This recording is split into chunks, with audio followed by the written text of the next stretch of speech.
আসছে।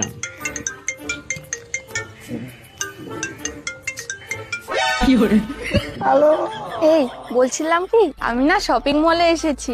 আচ্ছা শপিং মলে গেছো? আচ্ছা কি হয়েছে এখন বলো। এই বলছিলাম কি, আমার না একটা চুড়িদার পছন্দ হয়েছে, ও চুড়িদার পছন্দ হয়েছে, তা কি হয়েছে এখন? কিন্তু চুড়িদারটার দাম না 3000 টাকা। ও মাত্র 3000 টাকা দাম? আরে এটা আবার জিজ্ঞেস করতে লাগে, নিয়ে নাও নিয়ে নাও।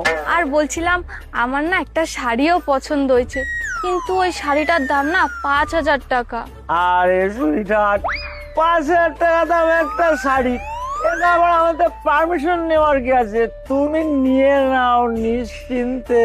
আর বলছিলাম কি, আমার না একটা জিন্স টপও পছন্দ হয়েছে, কিন্তু ওই দুটোর দাম না প্রায় 1100 টাকা হয়ে যাবে। নিয়ে নাও, দাম যা হবে টাকা দেবে গৌরী সেন, নিয়ে নাও নিয়ে নাও। তা বলছিলাম, আমার জন্য তো এত কিছু নিলাম, তাহলে তোমার জন্য একটা পাঞ্জাবি নিয়ে নেই। আরে আমার সুন্দরী, জিন্স টপ পরলে তো তোমাকে নায়িকা লাগবে, তা আমাকে তো নায়ক লাগতে হবে, তাহলে না ভেবে আমার জন্য পাঞ্জাবি নিয়ে নাও। আর বলছিলাম কি, আমি না তোমার এটিএম কার্ডটা নিয়ে এসেছিলাম। আরে আমার এটিএম কার্ড মানে সেটা তো তোমারও এটিএম কার্ড, এটা আবার জিজ্ঞেস করতে লাগে? যা বিল হবে সব এটিএম কার্ডটার থেকে দিয়ে দাও। আচ্ছা ঠিক আছে, ফোনটা রাখলাম। হ্যাঁ হ্যাঁ ঠিক আছে, সাবধানে বাড়ি আসবে, আর বাড়ি এসে আমাকে একটা ফোন করে দিও, ঠিক আছে? রাখলাম।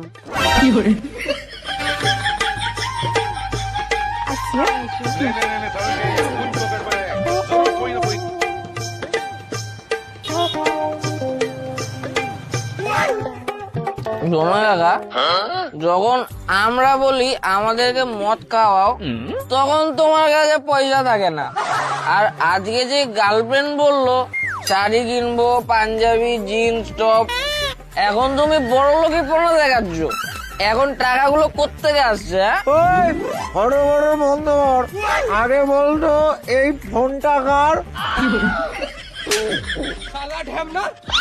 এটা তো আমার বোন।